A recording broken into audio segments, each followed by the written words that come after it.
Arcade Studio Podcast. I'm here with Charlie Newman. Charlie is a model and a journalist. She's working out of the UK at the moment, and well, not working out of the UK at the moment. Yeah. Hey, Charlie, how you doing? I'm good. Thank you for having me. It's my pleasure. I've been wanting to have you on for a while. Oh, that's very kind. Yeah, I think the last time I saw you was it would have been like this time last year. Yeah, more or less, I think. Yeah. Yeah, we've done a couple of jobs together, and or maybe just one job together. But anyway, and but it's been a while since we've seen each other. So what's it? I mean, let's talk about the modeling first. So now we're in a situation when, if things open up again, you're going to have people who's going to be putting things in your face again.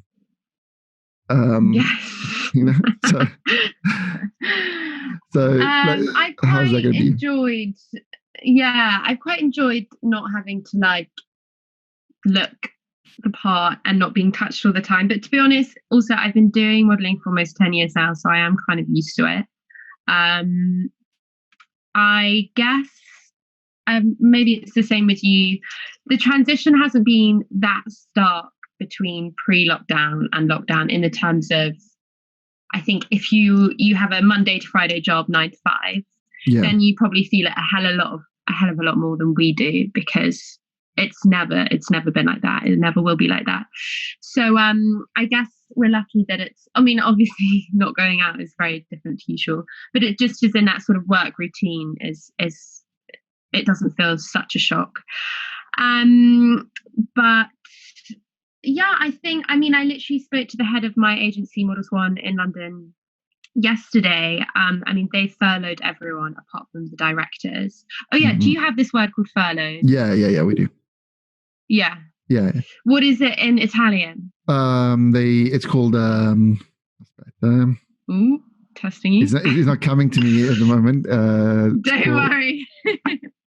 Cassa integrazione. It's like an integration case. That's how it would be translated. But yeah, it's furlough. And are they doing it for everyone pretty much? If you have a full-time job with a contract, you get furloughed, pretty much. Okay, yeah. But yeah, I was having a discussion with the head of the agency, and they've actually started putting options back on at the end of May, but she was just saying it's a guessing game, so like don't get your hopes up, basically. Yeah.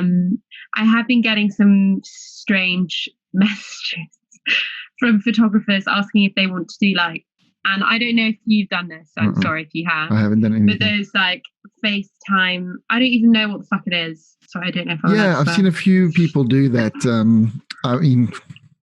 I've been very lazy with my photography. Like I was talking to a friend of mine, I said that the reason I go out, I take photos, is to go outside and see places. So if I can't go outside and see places, I'm not going to take photos.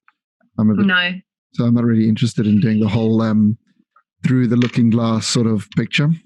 But that's just me. I think it's a bit weird. I don't know. But for me as a photographer, I don't have any control. What are they doing? Are they just screenshotting stuff? Yeah, well, what it is exactly that. You get into a position, and then I'll screenshot the screen. And, but I think it's sort of, it's we say, fine se stesso, it just ends there. It's not just to take some pictures, just to be creative and somehow, There she is. Sorry, the signal isn't great. I might... are fantastic. Sorry.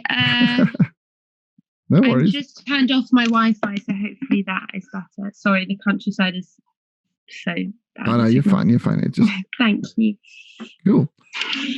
So yeah. It's just. I've got a friend of mine who did a whole story for a newspaper here, where she photographed through WhatsApp or Zoom or whatever she was using, all the people that are sitting on their couches, and it was just like a story of people sitting on the couches, and that's quite interesting because you could see the house of all these different people, and you sort of see the very wealthy people with these massive couches, and everybody's far away from each other. Yeah. Poorer people all together in a smaller house with the dogs and the cats, and so it's interesting from a anthropological sort of thing. But from a fashion. Yeah, I don't think from a fashion point of view. I don't know. Maybe that's me being lazy as well. I just also find it a bit weird because I don't really know them. So. No, that's always you. Yeah. It's also, I don't know. It's a bit weird. Yeah, very. Because also when you're taking pictures of a person in the same room, there's a sort of energy, there's communication, and you've got some sort of contact. You can hear the camera clicking. In this case, it's very much more like voyeuristic. Yeah. It's too uncomfortable. So I just haven't really been replying. There is actually a photographer who lives nearby, which is surprising because I live in the middle of nowhere, and he wants to take. I have worked with this guy once, but take pictures through windows. I don't know. Like, is there any point in this? Is it going to go anywhere? I think it's a desperation of creative people to create something. Yeah. All I've been doing is just reading books. That's so nice. Have you taken any pictures of your kids or anything? Just with the camera. Just a little iPhone camera, nothing serious. Oh, okay. I'm playing with them at the moment. I really, I'm not like one of those guys that's always got the cameras in their hands. I don't do that. I live in the moment most of my life, and then when I'm taking pictures, I'm taking pictures, and it's like I've got a very strong divide between the two things. Yeah, I think that's really healthy. Yeah, I enjoy it. It helps me sort of, just be there. Otherwise, if I'm just trying to take a perfect picture of my kid, lots of people do it, and maybe they have it more naturally than I do.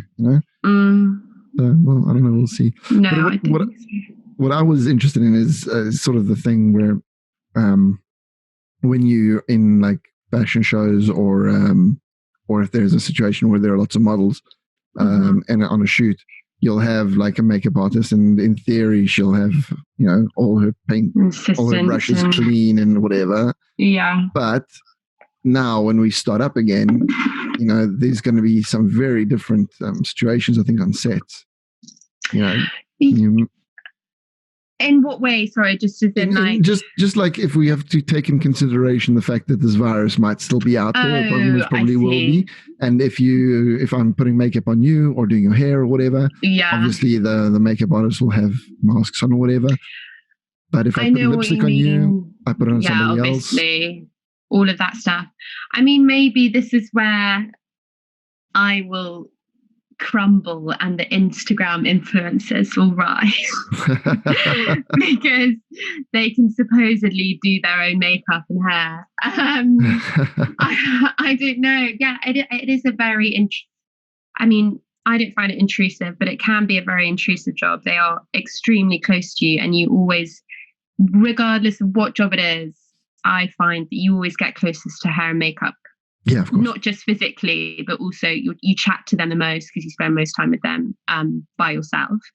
So it's a lot more intimate. But I wonder what will happen with that. I think maybe it's a good lesson to some makeup artists who are grubby and rank anyway. Or maybe we'll have to do our own stuff, which God help the client, because I am rubbish at that stuff. Or maybe they would just rely on Photoshop. I don't know. I was also reading in, I've never actually found this platform before. It's called Vogue Business website. Okay. Yeah. And they've said that a lot of the e-commerce brands are doing, so the model is in like a set pose, and then they like put clothes on the model. And honestly, I couldn't tell. Yeah, you can't tell. And it's not, nobody wants to do that. Especially if you look at maybe the Gucci websites, and I think, the higher the brand, what I've noticed is that the more static the posing, just like standing still sort of thing, because they want to show the clothes off like completely perfectly, even though creases and whatnot.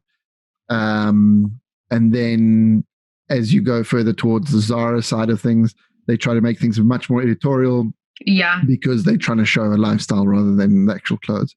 So I think maybe on a Gucci shoot you wouldn't notice that much because you could actually just hang it on a mannequin. I see. Yeah. But as you go further down, you would have. Well, if you've seen Zara, they did their campaign just getting people to shoot themselves in their rooms. Are they? I haven't seen that. Yeah. If you go on the website, it's there now. They got a series of models and just gave them obviously some guidelines. Probably shipped them the clothes and were like, just be creative, have some fun. It's nice. There was a brand that used to do that. I can't remember its name right now, but there was a brand that used to just like get a major, like a top, and just send them stuff and send them to the Caribbean or whatever, and just say, shoot yourself, have some fun, maybe get a friend to shoot you. And it's called, it's on the tip of my tongue, but it's not going to ever come to me. It's like a jeans brand, but it was super cool. Yeah. I really like the idea of all of that sort of creative input, which I don't usually have. But I mean, there were a few brands who I was speaking with who were asking for like pictures of backdrops in a house and if they could send stuff to me or whatever. But at the end of the day, I'm not a photographer. I'm not a stylist. I'm not. I didn't even try. I said to them, look, if I'm honest with you, I don't think I'm your girl. And also then they said that legally they're not allowed to send stuff out now anyway, because it's not essential post. I don't know. Are you guys sort of out of it now? No, not yet. The idea is that we're going to slowly come out of it on the 4th of May. Quite soon. Yeah. Oh, we don't know. Yeah, I don't know. Okay. We'll see. I don't think they're going to open up photo studios till the 17th of May. So you've got quite specific numbers because we're clueless right now. We're a couple of weeks ahead of you guys. So we've seen the downturn now in the number of cases, more or less, and it's still like super high. We still have I think 3,000 yesterday new cases, but we don't know if those are like new cases that are going to hospital or if they're new cases that were.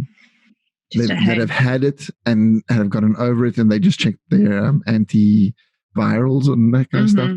So we don't have enough information to know what they're actually telling us. Yeah. So that we can talk about afterwards when we're talking about your the journalism side of your business, about like how hard information is to come by actually. And we'll see.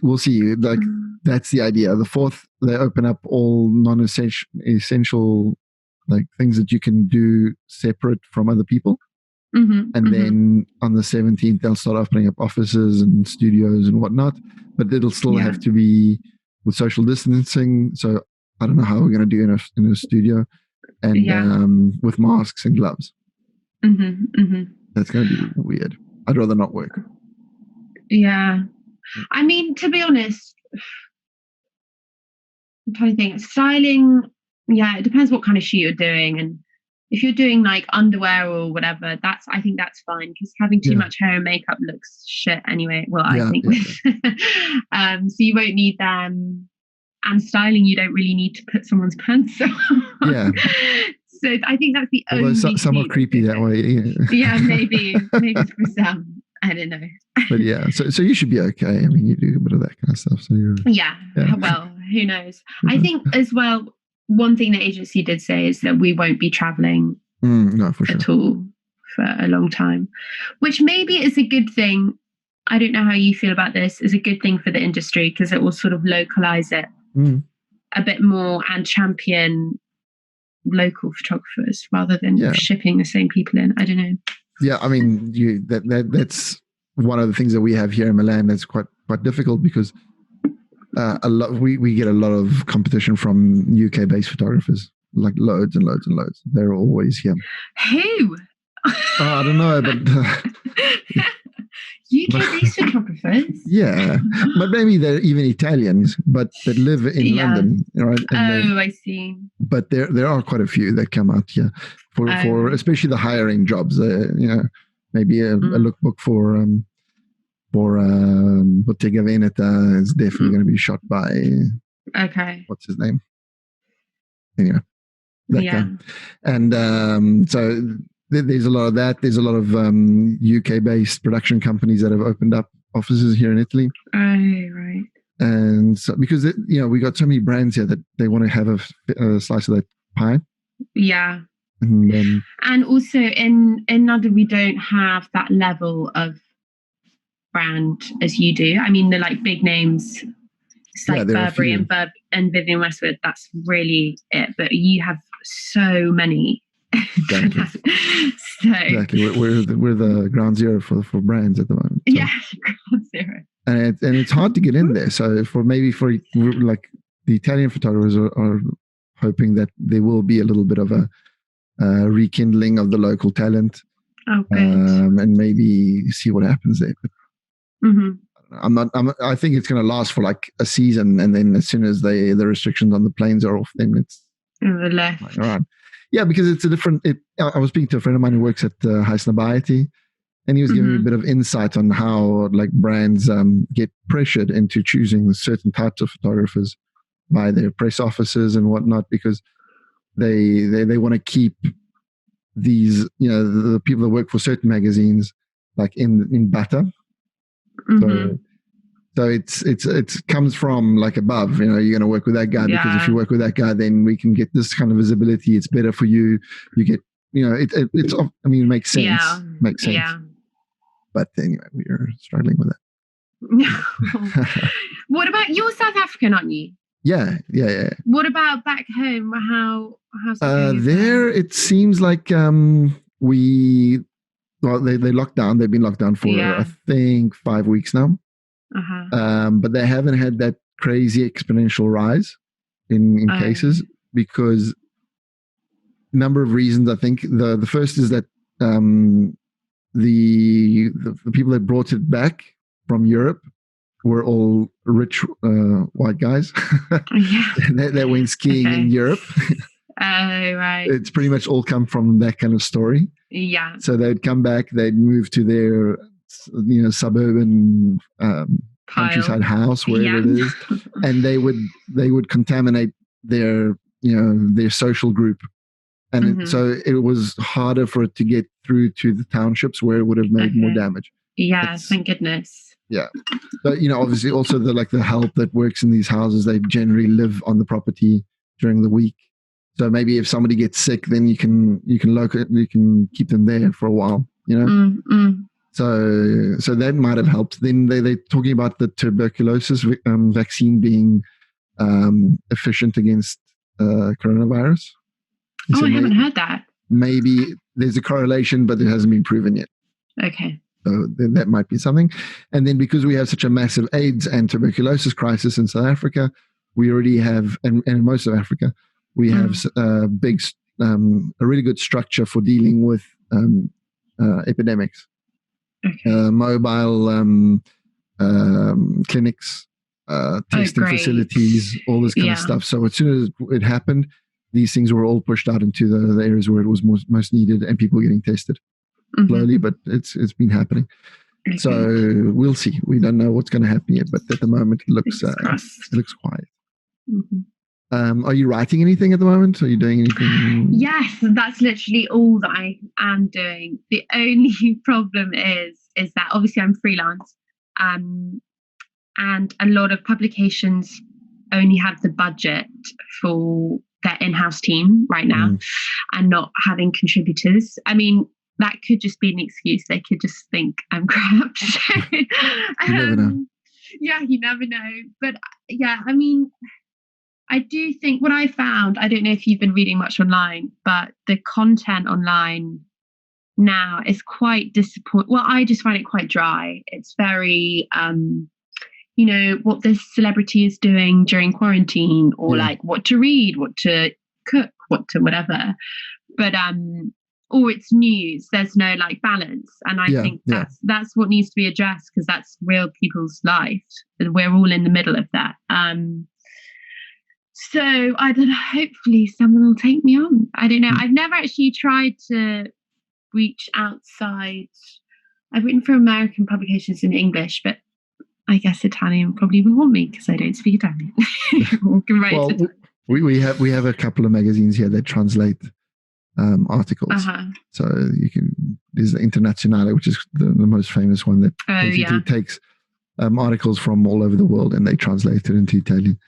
But yeah, I agree with you completely. There's like, I don't really care how Kate and William are dealing with quarantine. Don't you? No, I'm joking. Because I'm sure they're struggling. I'm sure it's tough. No, but I know, I doubt that. You know, I wonder if they have, how many babysitters they have. I know. Whatever. So like, I mean, I'm sure it's going to be glamorous. Of course it is. But does that really interest me? I don't know. Maybe it's escapism. No. Maybe. Yeah. I don't know. I think yeah, something else needs to be addressed, but I'm trying to get my foot through. Maybe there's a reason why. I mean, especially with online content, they just want clickbaity stuff all the time, which I don't really know who reads that. Maybe like teenage girls. No, everybody reads a title and then they skip across it and they make a comment on Facebook. What drives me insane about a lot of writing that I see, and I don't know whether this is a thing with your press, but they started putting at the top of articles how long it takes to read it, which I don't get that at all. If it interests you, surely, I mean, you're allowed to stop reading it halfway through. I don't know. I just find that a bit bizarre. Yeah, weird. Yeah, because of, you know, if you only have 10 minutes to read something, you can read the beginning of it and then read the end of it when you have another 10 minutes. So, yeah. I mean, how precious is someone's time? It's ridiculous. Yeah, but they do that on the Kindle as well. If you've got a book, at the bottom of the Kindle, it'll be like, you're at 87% and this should take you 10 hours. And then you have pressure. It's like, oh my God, if it takes me 12 hours to finish this book, am I done? Have I got like a learning disability or something that I can't read it? Have I just discovered that I'm dyslexic? Yeah. So that's always a weird thing for me as well. The first time I noticed that, I was like, they do that in like Vanity Fair and that kind of stuff. Yeah. But maybe there are people that are at the, you know, hairdresser and like, I need half an hour to read this. Okay, I can deal with this in half an hour. Because then I have to leave the magazine at the dentist or whatever. Yeah, that's true. I also think, I don't know if you felt the same, but everyone has had this pressure to use this time really wisely. Yeah. And it's just so, I don't know, I just think it's a reflection of our time. I just think it's ridiculous that we feel this. Yeah, I agree. I mean, I had a friend who is a teacher. She posted on Instagram that she's been reading a book a week. And I was like, oh my God, I'm a journalist. I should be reading a book a week. Well, I'm not reading a book. And then I just thought, no, like, just use this time to do what you enjoy, and that could be the silliest thing. Exactly. That's the thing is you need to somehow, like, I've used it to do all the things that I've been wanting to do that I haven't yet had time to do. You know, just I've got a little model plane that I've been building that I haven't built since I was 15. Cool. Just all these little silly things that you know, you usually wouldn't have time. And then the other side, the like business side, has been just cleaning up my portfolio and getting ready for the opening up again. You know, just to have something. But the rest of the time has just been, you know, just relaxing. Because usually when you're on holiday, you don't relax. You know, you do, but you've got things, you organizing things. What am I going to do tonight? Where are we going to go tomorrow? Let's book a boat for the trip around the island. So you're planning and doing. Yeah. Here you're not planning doing anything. Nothing. You got a couch, you got your TV, you got your just like enjoy it. But there's this need.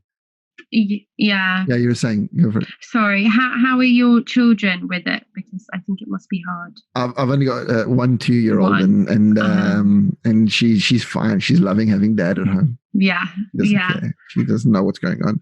And we have a bit of a courtyard, so we take her outside to play a little bit. So we're lucky. Great. Yeah, I mean, I've realized that there's a big divide in who has space. You know, maybe you're in the countryside, so you have a bit of a garden and whatnot. You know, we have a place to go run and just exercise outside a little bit. But I can imagine being stuck in an apartment. You know? And that would be like hell. Yeah, that would be so tough. it would be a different story. Mm. And I think I've struggled to put myself in other people's shoes. Yeah. I'm just like, I'm fine, I'm happy, like, yeah, whatever, you know. So it's sort of I'm a terrible person that way. No. But as far as the press goes, what we're struggling with here is just how the information is coming through, you know, more than anything else. Like, how do people, the numbers are all wonky, and first they say don't wear masks, and then they say wear masks, and then they say, masks will kill you, and then there are no masks and whatever. So yeah, I think at the moment we have a problem with the press that they're not able to just sit down and think about what they're writing. They're just writing, like you were saying. It's just the content is important, so you just need to splurging. One of it's funny you say that. I was chatting with one of my friends the other night. She works for the government on the coronavirus team, and her job is just to collate all the information from other countries that have got it and how they're tackling it. And she just has to, well, not just, it's a huge job, but she does the numbers for everything. So number of cases, number of deaths, and she just gathers all of that. And I said to her, so where does she go for information and facts?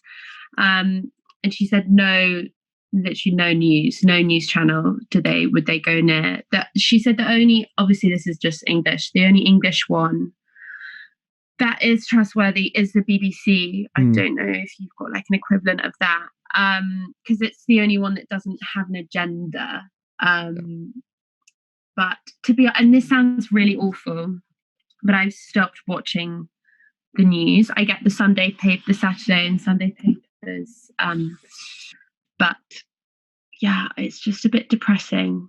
I've been watching it. I get my news from a creative director who posts every day the numbers, and then I've just been talking to people for the podcast. I've spoken to like a scientist and a chemist and an economist. Oh, cool! So I'm just trying to get just news from the source, basically. Like, what are you guys actually doing? What are you working on? What's the thing? And that's been quite fun because at least it's a bit fresher. It seems a bit more. Like, I think it also shines a light on, well, maybe it's because I'm in the countryside, but people who, I don't know, I think it's more middle-aged people who are sort of always on Facebook or just absorbing things all the time. Yeah. And just, they can't really see the light from the trees. I think even my mum's generation, my mum's 60 this year, and she was saying like, oh, my friends just sent me this text which has to get sent around to all these people. How do I do it? What does it mean? And I was like, Mum, just don't do it. But yeah, it's I think it's because maybe they've never grown up having to question their source of news, whereas we have. I think, I definitely don't believe everything I read anymore. Yeah, and that leads to the other side of things. Is like conspiracy theories are running amok at the moment.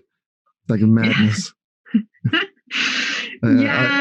I just find it funny. I don't know. I don't even go there.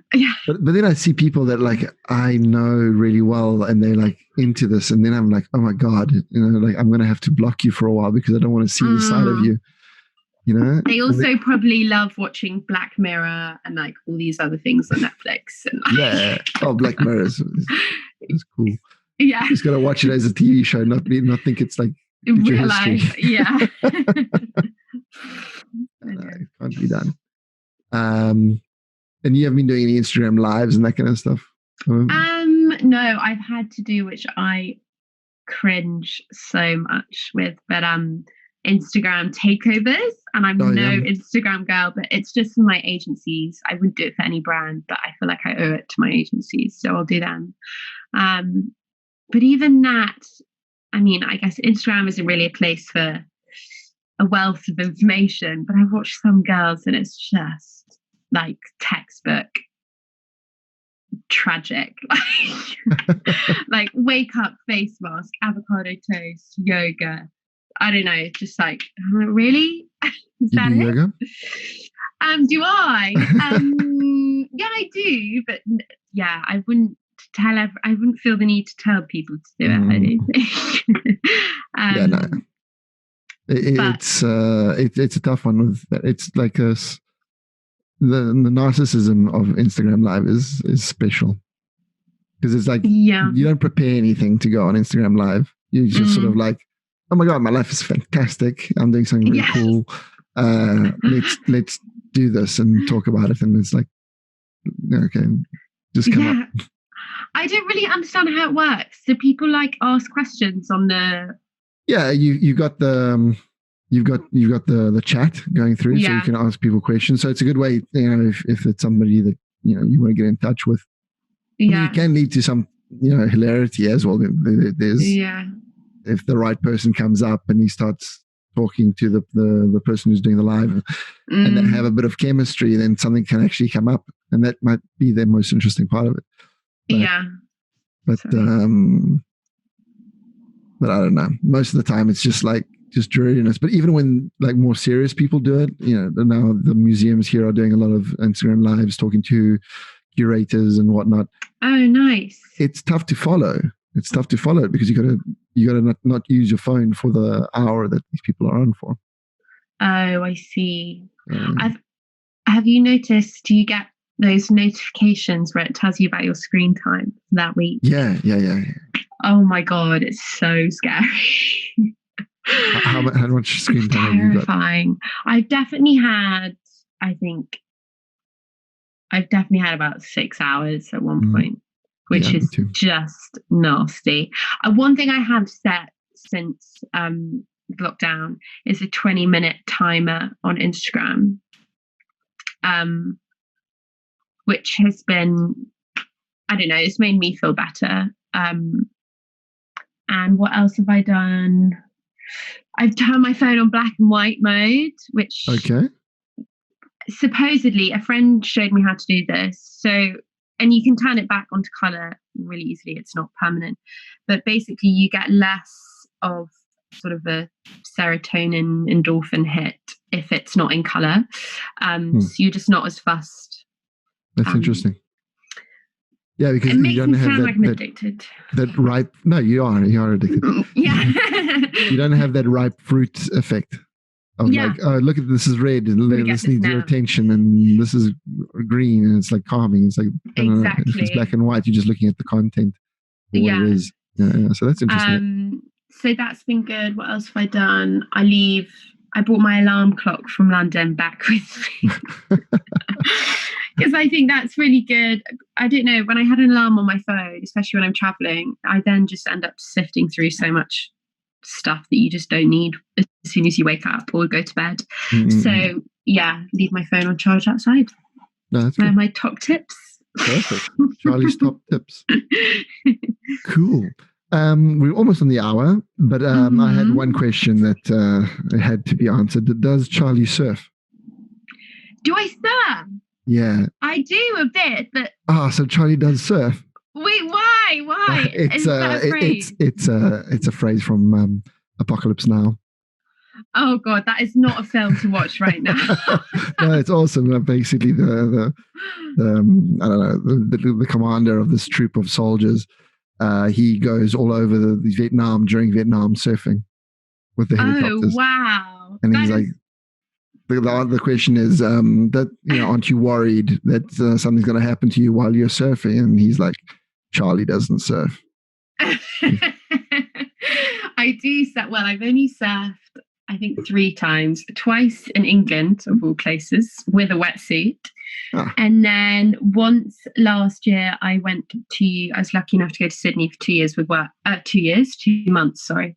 And you're not supposed to wear a wetsuit there because then sharks think you're seals and will eat you. So slightly different experience. But do you surf? I used to. I grew up on the beach. I grew up on the east coast of South Africa. So we have warm water, not aggressive sharks, and it was nice there. So I used to. But when I moved to Europe, it's become a mission, and I don't like to mission for. Oh, there's plenty. I mean, you can go. There's the north of France. You can go to Portugal. There are spots in Italy that you can surf in, but it's winter surf, so you got to wake up in the winter. Yeah, no thanks. At like 5 a.m. If 4 a.m. if you're going from Italy, you get there. Thanks. The waves might not be as good as you thought, and then there's all the locals in the water as well. So he's just sort of sitting there for a wave. Yeah, no, I wouldn't want the pressure as well. No. No. Wait, we should talk about that job we did. That was nuts. That one at the lake house. Yeah, I mean, maybe I think this is what it was. So the guy's house that we were shooting in, he was the biggest legal arms dealer in the world. Yeah. What the fuck? That guy's a legend. Yeah. So he's got this beautiful villa on the lake, Lake Maggiore, Lake Major. He's got a helicopter, got a Bentley. Loads of guns. Are you still friends with him on Instagram, perhaps? No, I haven't seen him at all. He's fantastic. Like every third picture, it looks like he lives in Texas. He's always got like a submachine gun or something in his hand. Oh my god! He's a legend. And I remember he tried to set me up with his son. I don't know how old his son was. Like, it wasn't weird. It wasn't weird. Well, it was a bit weird, actually, thinking about it. But he was the right age. He drove you to the and he airport. Stopped off for a drink on the way there. Oh, nice. like, thanks, but like, no thanks. Bye. Yeah, no, that was weird when they were like, "Oh, I should just send her off with the guy." Like, okay. No, it was a pretty cool experience. I enjoyed that day a lot. I would love to do that again. That would be fun. We should do that as soon as we can. I know, exactly. And can I ask a question? Yeah. Who is that painting in the background? This one here? Yeah. It's an advert for Half Brow that was running in South Africa in the 90s, and it's just Einstein with explaining the theory of relativity with a half full big glass and a small full glass. Yeah. So when I think I must have been like 16 when they came out, and I was just like, oh my God, I need that. So I took it down from the newspaper and I shaded onto like a board, and I've had that ever since. And he's like, I tell you who it looks like. I can't remember her name. I'll send it to you. The Marquess of Spain or whatever she is. She's like she's like this old woman who's had so much plastic surgery. Oh, yes. You know what I'm talking about? Yeah. Sorry, I don't want to ruin your childhood. No, it's fine. I mean, if you see it close by, he's full of wrinkles. So okay.